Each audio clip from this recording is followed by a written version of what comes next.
I want to talk with you about something that often gets overlooked, even though you see it every single time your blood pressure is measured. Two numbers, one on top, one on the bottom. You've seen them for years. At doctor visits, on home monitors, written in notebooks or phone apps.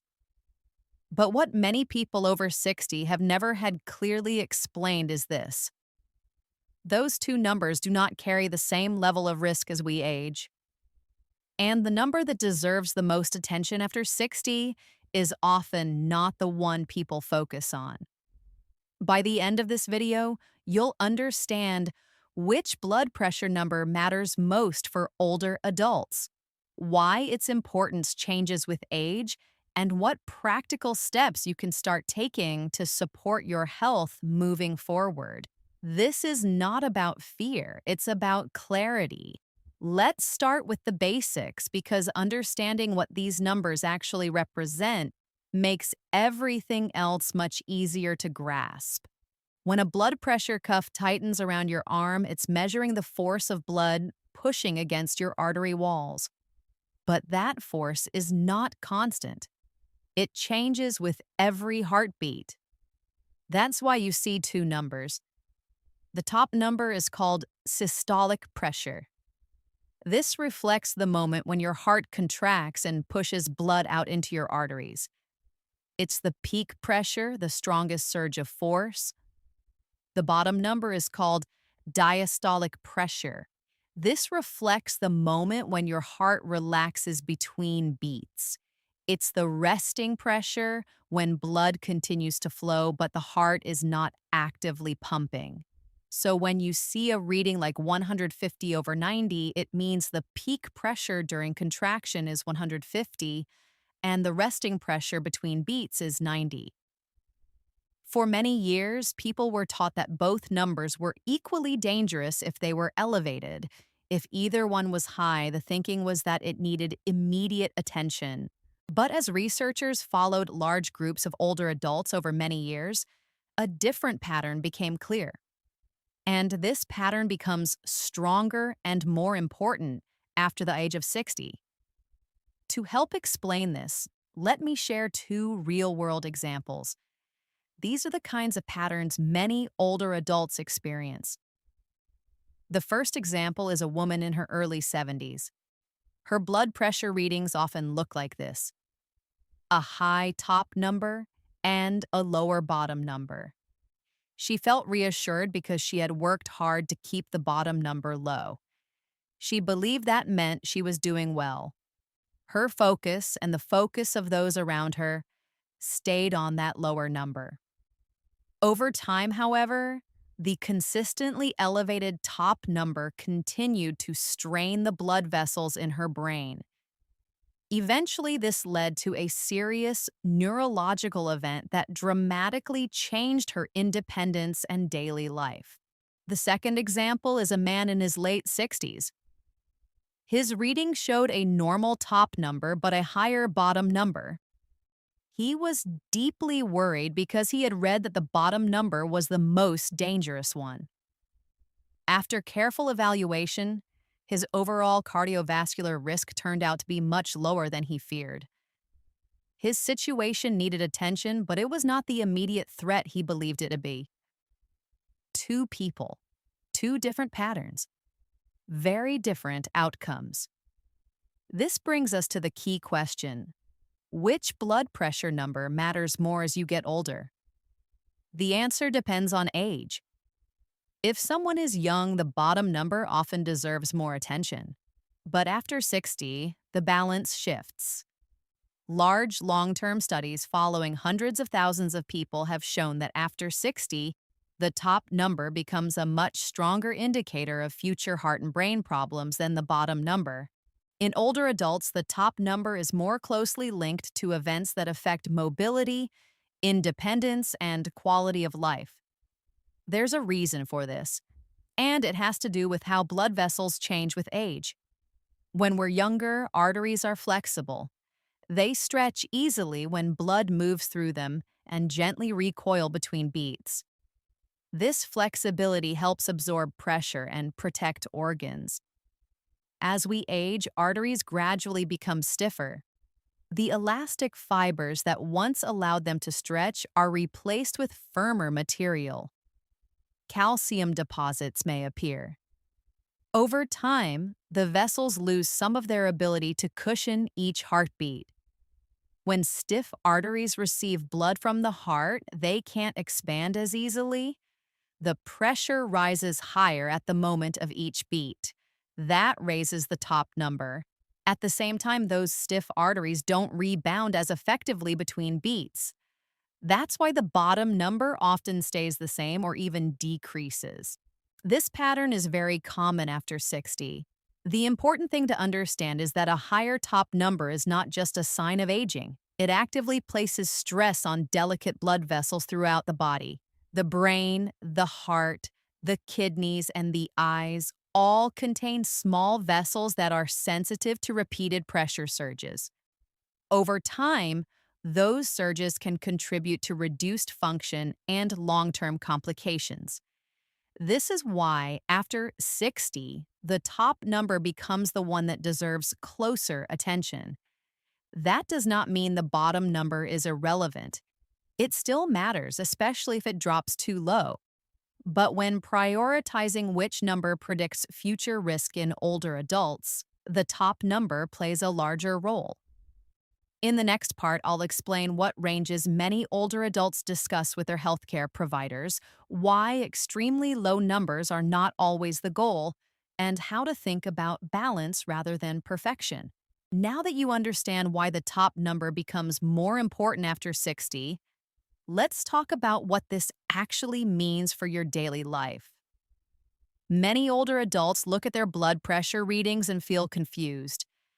They may hear one thing from friends, another from articles online, and something slightly different from their healthcare provider. So let's slow this down and make it practical.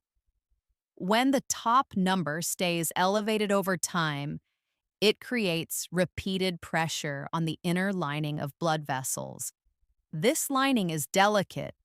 It was never designed to handle strong surges day after day for years. Each surge creates tiny areas of stress. The body tries to repair them, but the repair process often makes the vessel walls thicker and less flexible. Over time, this can limit healthy blood flow. The brain is especially sensitive to this process. The small vessels that supply brain tissue are narrow and fragile. Repeated high pressure can damage them gradually. Sometimes this damage is obvious, but often it is silent. People may notice subtle changes first. Slower thinking, trouble focusing, shorter attention span, occasional confusion that seems out of character. These changes are often blamed on aging alone, but long-standing pressure from an elevated top number can contribute. The heart is also affected. When arteries are stiff, the heart has to work harder to push blood forward. Over time, the heart muscle adapts by becoming thicker. At first, this may help maintain function, but a thickened heart becomes less efficient and less flexible. This is how many people slowly develop reduced exercise tolerance and shortness of breath over time. The kidneys are another organ that feels this pressure. They rely on steady, controlled blood flow to filter waste properly. When pressure is consistently high, the tiny filtering units inside the kidneys can be damaged.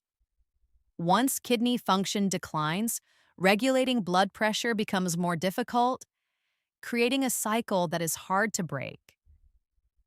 Now let's address an important point that often causes confusion. Some people notice that their bottom number looks normal or even low, while the top number is high. This leads to a false sense of reassurance. But a normal bottom number does not cancel out an elevated top number.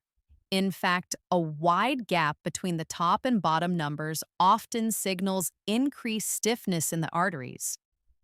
This stiffness is exactly what drives risk in older adults. At the same time, the bottom number still matters.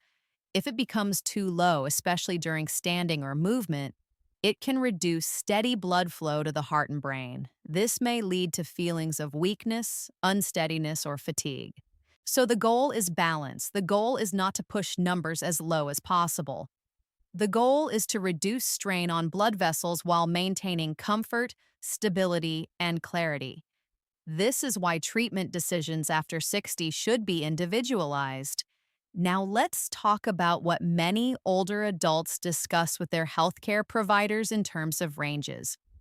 For many people over 60, a top number consistently above the low 100s deserves attention. When it moves into the higher 100s, the strain on blood vessels increases significantly. For some individuals, especially those who are otherwise healthy and active, bringing that number closer to the lower 100s may be appropriate.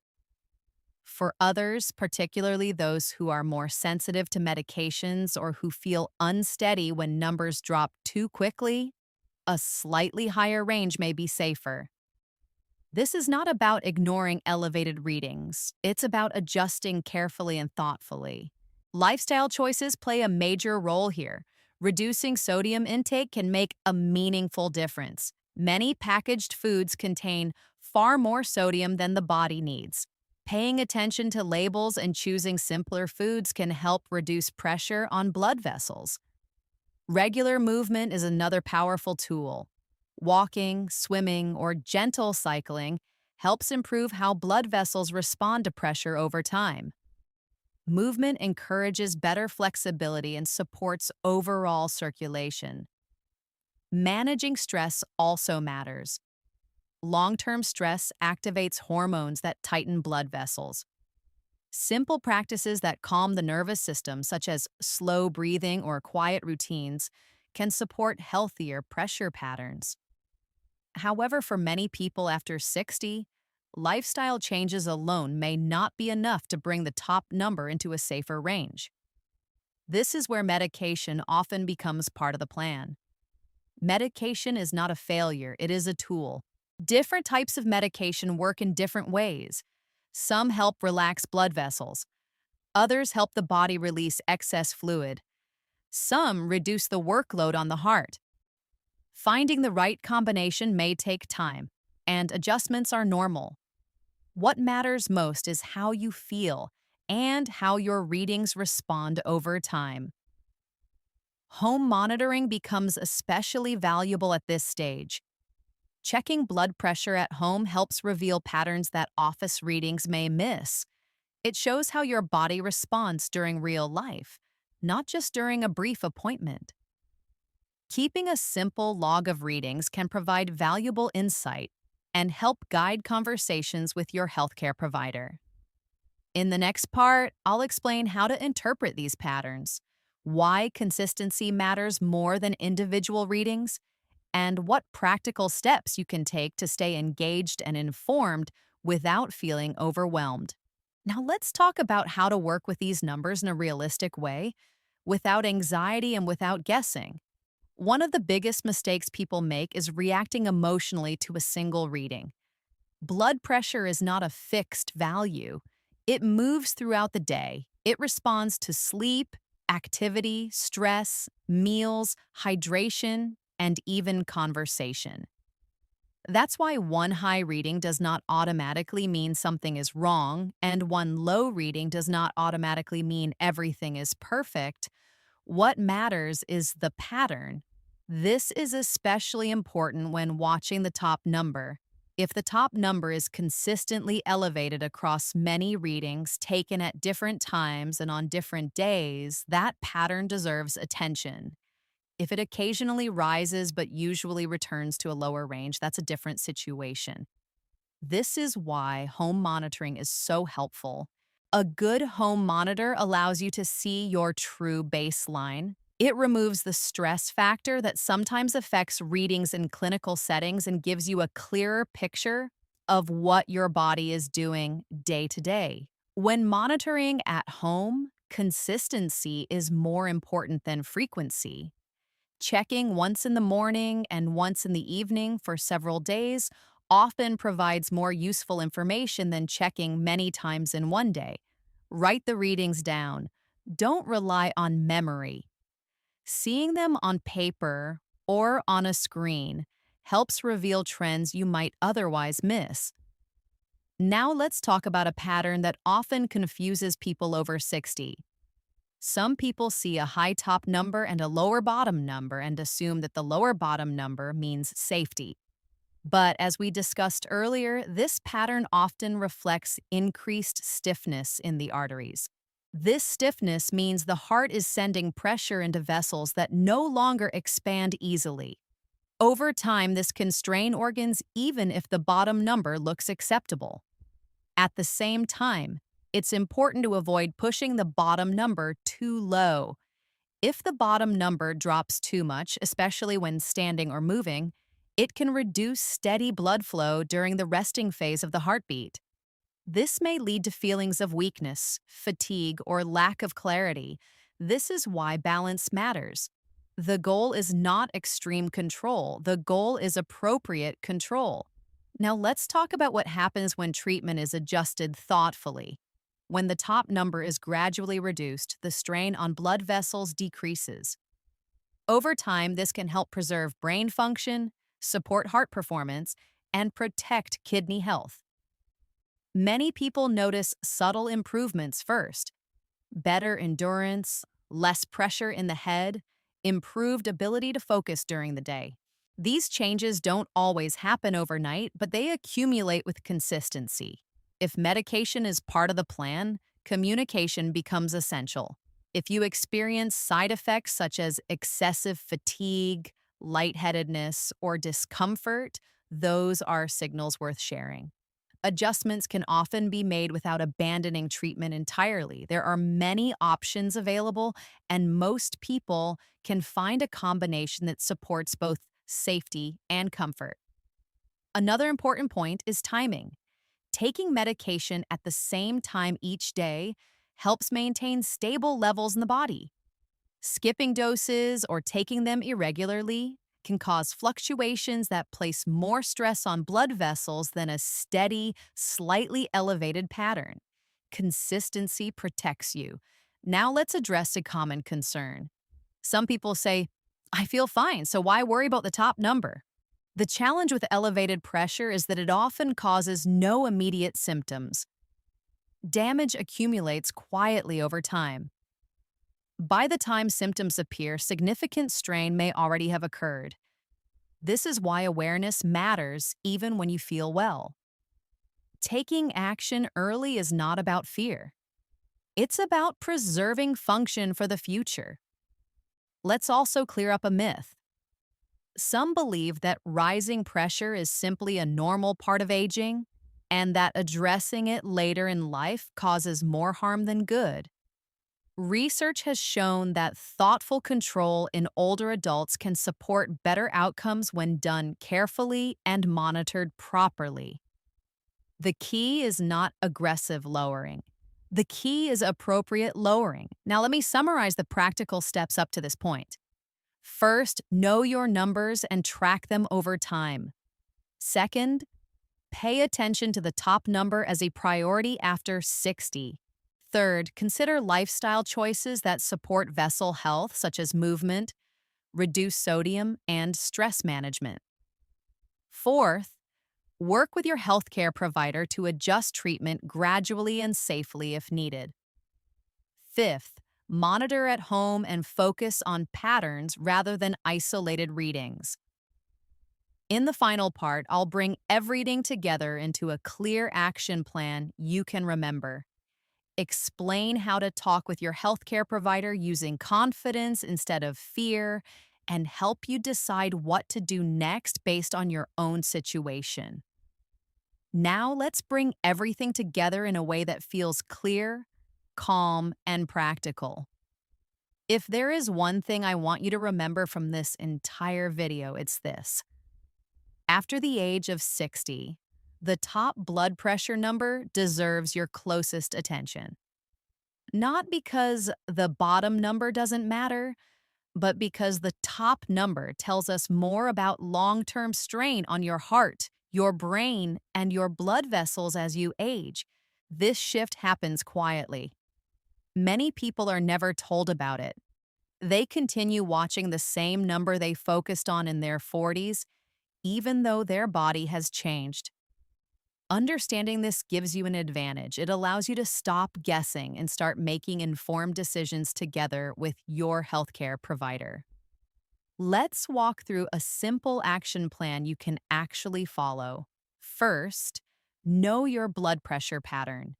If you haven't checked your blood pressure recently, make it a priority to do so. If you already check it, start writing the readings down. Seeing several days or weeks of numbers helps reveal what your body is really doing. Second, focus on the top number when reviewing your readings. If it stays elevated across many readings, especially over time, it deserves attention, even if the bottom number looks acceptable. This is particularly important after 60. Third, support your blood vessels with daily habits. Choose foods with less sodium.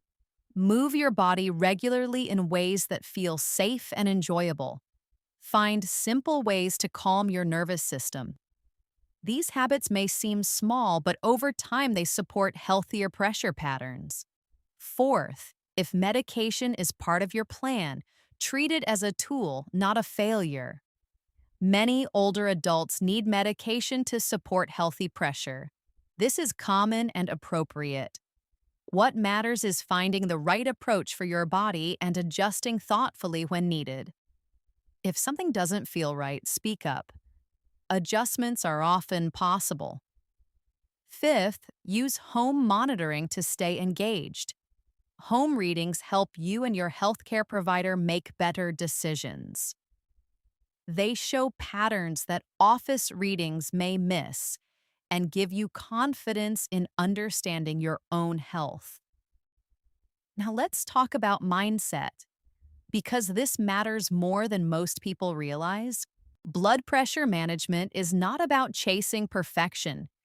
It's about protecting your future quality of life. You are not doing something wrong if your numbers are not perfect on paper. You are doing something right if you are paying attention, asking questions, and taking steps to support your health. Another important reminder is balance. Very high pressure over time can be harmful. Very low pressure can also create problems, especially if it affects how steady or clear you feel. The goal is the middle ground that supports strength, clarity, and independence. If you ever feel that your concerns are being dismissed because one number looks fine, it's reasonable to ask for a deeper discussion. You are allowed to understand your own readings and what they mean for your body.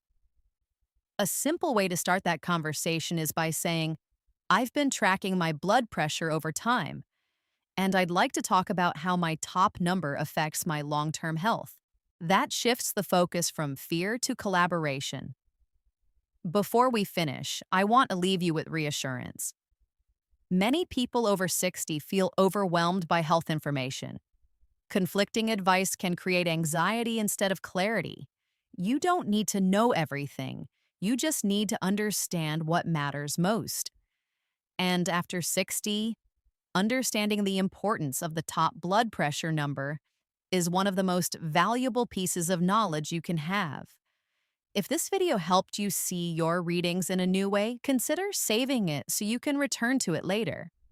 And if you know someone over 60 who checks their blood pressure but feels confused about what the numbers mean, sharing this information could help them ask better questions and feel more confident. Thank you for spending this time with me. And in the next video, we'll continue focusing on simple, practical ways to support health, clarity, and independence as we age.